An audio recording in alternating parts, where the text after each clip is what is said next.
গতকালের কলকাতা ডার্বি আপনাদের কেমন লাগলো সেটা অবশ্যই কমেন্টসে জানাবেন। কিন্তু তার আগে আমরা জানি যে মাত্র বলতে পারেন ২ সপ্তাহ ১৪ দিনের প্রি সিজন করে যে ইস্টবেঙ্গল এবং মোহনবাগান তারা এই ২ দলই তাদের ভারতীয় প্লেয়ার নিয়ে যে ৯০ মিনিটে যে খেলাটা খেললো এটায় অবশ্যই কৃতিত্ব দিতেই হবে এবং কোনো চোট আঘাত ছাড়াই যে প্লেয়াররা মাঠ ছাড়তে পারলো এবং অবশ্যই আমরা যেটা ভেবেছিলাম যে হয়তো একটা স্লো খেলা হবে সেইটা উপেক্ষা করে একটা ফাস্ট পেসড খেলা আমরা দেখলাম, একটা এন্টারটেইনিং খেলা আমরা দেখলাম।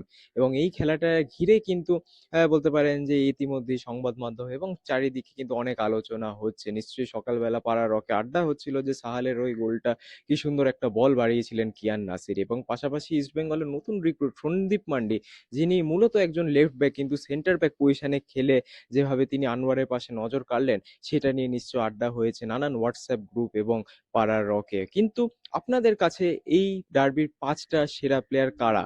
এটাও অবশ্যই কমেন্টসে জানাতে ভুলবেন না। কিন্তু আজকের এই ভিডিওতে আমরা আলোচনাই করব যে এই ডার্বি থেকে গতকালের কলকাতা ডার্বি থেকে ৫টা এমন প্লেয়ার যারা ইতিমধ্যে নজর কেড়েছে বোথ ইস্টবেঙ্গল এবং মোহনবাগান থেকে। এবং যদি এই ৫টা প্লেয়ারের কথা বলতে হয় তাহলে এটা আমাদের একটা মূল্যায়ন। আপনাদের কমেন্ট অবশ্যই জানাবেন আমাদের কমেন্ট বক্সে। বাট যদি বলতে হয় প্রথমতই ম্যান অফ দ্য ম্যাচ বিশাল কায়েত।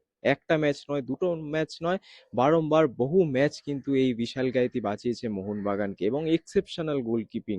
আর যদি বিশাল কায়েতের বেশি করে কথা বলতে তাহলে অবশ্যই তার যে মেন ফ্যাক্টর সেটা হচ্ছে তার রিফ্লেক্স। এত কুইক যে রিফ্লেক্স থাকে একটা গোলকিপারের সেই কিন্তু অবশ্যই তফাৎ গড়ে দিতে পারে এবং বিশাল কায়েতের যেই সেভটা ছিল মোহাম্মদ রাশিদের সাইড বলি থেকে আমার মনে হয় সেটাই ম্যাচের মোড়ই ঘুরিয়ে দিয়েছিল এবং সেই মিসটার পরে হয়তো ইস্ট বেঙ্গল আর ম্যাচে ফিরতে পারেনি। মোহনবাগানের সেই অসাধারণ গোলকিপিং ফ্রম বিশাল কায়েত অবশ্যই কিন্তু ক্যাপ্টেন আর্মব্যান্ড পরে তিনি নামছেন বিগত সিজন ধরে এবং no doubt in the future মোহনবাগানের কিন্তু ক্যাপ্টেন মেটেরিয়াল এই বিশাল কায়েত। যেভাবে তিনি ডিফেন্সকে ইনস্ট্রাকশন দেয় যথেষ্ট ভোকাল বিশাল কায়েত এবং পাশাপাশি তার যে রিফ্লেক্স, তার যে অ্যান্টিসিপেশন, লাল চুংনুঙ্গার একটা শট ছিল সেটাও যেভাবে তিনি ফিস্ট করে উড়িয়ে দিয়েছিলেন বা পাঞ্চ করে দিয়েছিলেন এবং এরকম একটা শট বাঁচানো কিন্তু সত্যি খুব টাফ হয়। এরকম কাছ থেকে যখন এরকম দ্রুত গতিতে একটা শট আসছে যেভাবে তিনি সেটাকে প্যারি করে দিয়েছিলেন সেটা অবশ্যই কিন্তু নজর কেড়েছে। Bishal Kaith proven performer but still এই ডার্বিতে কিন্তু বলতে পারেন the best performer of yesterday's match. কিন্তু আমরা যদি সেকেন্ড কথা বলি তাহলে অবশ্যই একটু ইস্ট বেঙ্গলের দিকে নজর রাখতে হচ্ছে।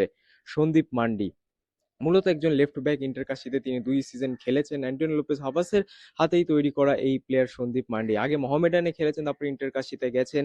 কিন্তু যে পারফরম্যান্সটা তিনি কালকে করলেন সেটা অবশ্যই আমার মনে নজর কেড়েছে বিশেষত ইস্ট বেঙ্গল সমর্থকদের। নতুন signing Sandip Mandi left back হিসেবে তাকে আনা হয়েছিল কিন্তু দলের এখন যে অবস্থা, বরিস সিং, দানিশ ফারুক তারা ইনজিওর্ড বটেই এবং সেই জায়গাতে কিন্তু একটা সেন্টার ব্যাকেরও অভাব ছিল ইস্ট বেঙ্গলে। সন্দীপ মান্ডি সেই জায়গাটায় খেললেন এবং শুধু খেলেননি, তিনি কিন্তু মন জয় করেছেন সমর্থকদের।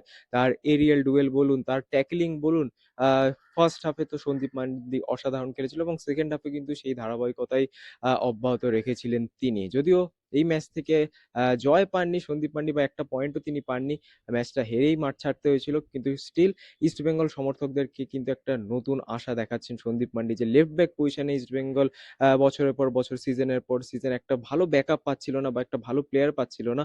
হয়তো সন্দীপ মান্ডি এই প্রশ্নের উত্তর। যদি আমরা আমাদের থার্ড প্লেয়ারের কথা বলি তাহলে অবশ্যই আবারও মোহনবাগানে চলে যাই। সাহাল আব্দুল সামাদ, যেই কিনা ম্যাচে গোলটা করলেন এবং সাহাল আব্দুল সামাদের থেকে যে এক্সপেকটেশনটা সেটা সবসময় বেশি হয় এবং কেন তার থেকে এক্সপেকটেশন বেশি আমার মনে হয় যে গতকালের পারফরমেন্সটা অনেকটা বেশি ক্লিয়ার করে যে সাহাল আব্দুল সামাদ কি কোয়ালিটির প্লেয়ার। যদিও তিনি নাম্বার 10 হিসেবে স্টার্ট করেছিলেন, সুন্দর বল বাড়াচ্ছিলেন এবং উইথ দ্য বল এতটা বেশি কম্পোজ, তিনি টাইট স্পেসে তিনি অপারেট করতে পারেন, বল সুন্দর গোলমুখী বল বাড়াতে পারেন এবং শুধু তাই নয়, গোলের কাছেও কিন্তু পৌঁছে যেতে পারেন এবং গোলের কাছে পৌঁছে গেছিলেন বলেই কিন্তু সেই গোলটাও পেয়েছিলেন সাহাল। যদি কথা বলতে হয় গোলটার তাহলে কিয়ান নাসিরের একটা লো ক্রস ছিল, একটা বলতে পারেন গ্রাউন্ডেরই মাইনাস ছিল, মানভীর সেটাকে মিট করতে পারেনি এবং সেটা হয়তো গোলও হতো না যদি সেখানে টাইমলি অ্যান্টিসিপেট না করে সাহাল আব্দুল সামাদ না পৌঁছাতেন। তাহলে অবশ্যই কিন্তু সাহালের সেই গোলটা অবশ্যই আমাদেরকে বলতেই হচ্ছে যে টপ 5 প্লেয়ারদের মধ্যে অন্যতম শ্রেষ্ঠ ছিলেন সাহাল আব্দুল সামাদ।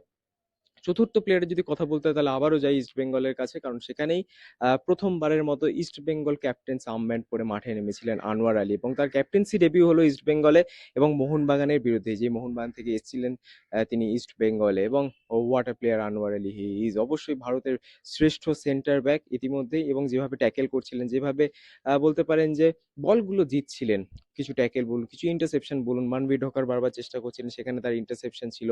কিয়ান নাসেরি বলুন, সায়ন ব্যানার্জি বলুন, প্রত্যেকটা প্রশ্নেরই কিন্তু উত্তর ছিল আনোয়ার আলীর কাছে। এবং বড্ড একা হয়ে গেছিলেন সন্দীপ মান্ডির সাথে, যে তার যে যুগলবন্দিটা বেশ ভালোই লাগছিল, বাট সেটা কিন্তু এনাফ হয়নি ইস্ট বেঙ্গলের জন্য ম্যাচটা জেতার ক্ষেত্রে। বাট স্টিল ডিফেন্সের দিক থেকে কিন্তু অনেকটাই চিন্তা কমবে ইস্ট বেঙ্গলে, এবং চিন্তা থাকবেই বা কেন, যখন আনোয়ার আলীর মতো একটা ডিফেন্ডার খেলছে ইস্ট বেঙ্গলের ব্যাক লাইনে। অবশ্যই যখন নাচো মনসালভে চলে আসবেন আনোয়ার আলী পাশে, ইস্ট বেঙ্গলের যে ডিফেন্সটা অনেক বেশি শক্তিশালী লাগবে, এটা বলাই বাহুল্য। কিন্তু আমাদের লাস্ট প্লেয়ার, টপ 5 প্লেয়ারদের মধ্যে লাস্ট প্লেয়ার, আনোয়ার আলীকে আমরা শ্রেষ্ঠ ভারতীয় ডিফেন্ডার বলি ঠিকই, কিন্তু শ্রেষ্ঠ ভারতীয় মিডফিল্ডার কে?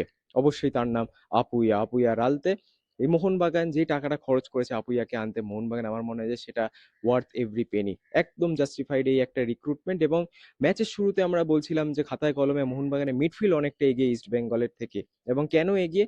আপুইয়া এই মিডফিল্ডে খেলে বলেন। এবং শুধু তাই না, একটা নতুন রোলেও তিনি খেলছিলেন, যদিও সার্জিও লোবেরা আন্ডারেও আপুইয়াকে আমরা দেখেছি যে মেকশিফট সেন্টার ব্যাক হিসেবেও তিনি খেলেছেন।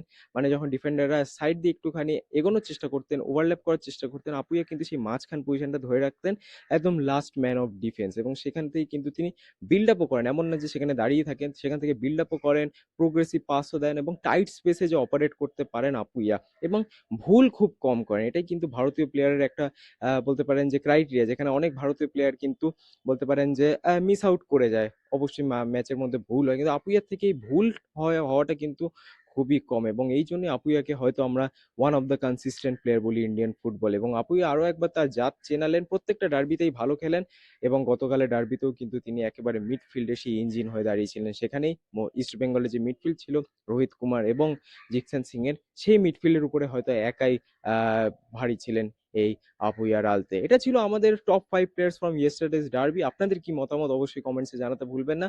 আমাদের মূল্যায়নে এইটা মনে হয়েছে যে টপ 5 প্লেয়ার, তাছাড়াও অনেক প্লেয়াররাই ভালো খেলেছে, যদি সেভাবে সে অর্থে কথা বলতে হয়। অভিষেক টেকচাম সিং দারুণ খেলেছেন মোহনবাগানের সেই রাইট ব্যাক পজিশনটাতে, মাল্টিপল পজিশনে তিনি খেলতে পারেন, কখনো লেফট ব্যাক, কখনো রাইট ব্যাক, বাট যে কনসিস্টেন্সিতে তিনি খেলেন সত্যি অসাধারণ। ইস্ট বেঙ্গলের ক্ষেত্রে দ্বিতীয়ার্ধে নেমেছিলেন ড্যানি রেমিরেজ, সত্যি প্রমিসিং লেগেছে। অনেকেই বলছেন যে মিগুয়েলের রিপ্লেসমেন্ট এই Danny Ramirez, like to like replacement হতে পারবেন কিনা। যেটুকুনি ঝলক তিনি দেখিয়েছেন, স্পেশালি তার ভিশন এবং তার লং রেঞ্জ পাসগুলো, সেগুলো কিন্তু অবশ্যই নজর কেড়েছে আমাদের সকলেরই। বাট আমাদের এই টপ 5 প্লেয়ারদের কথা আপনাদেরকে জানালাম, আপনারাও জানান আপনাদের কাদেরকে ভালো লেগেছে গতকালের ডার্বিতে। এবং আজকের ভিডিওটা এতটাই রাখি, আবারও আপনাদের সাথে দেখা হবে অন্য কোনো ভিডিওতে। ততদিনে ভালো থাকবেন, সুস্থ থাকবেন, এবং নমস্কার।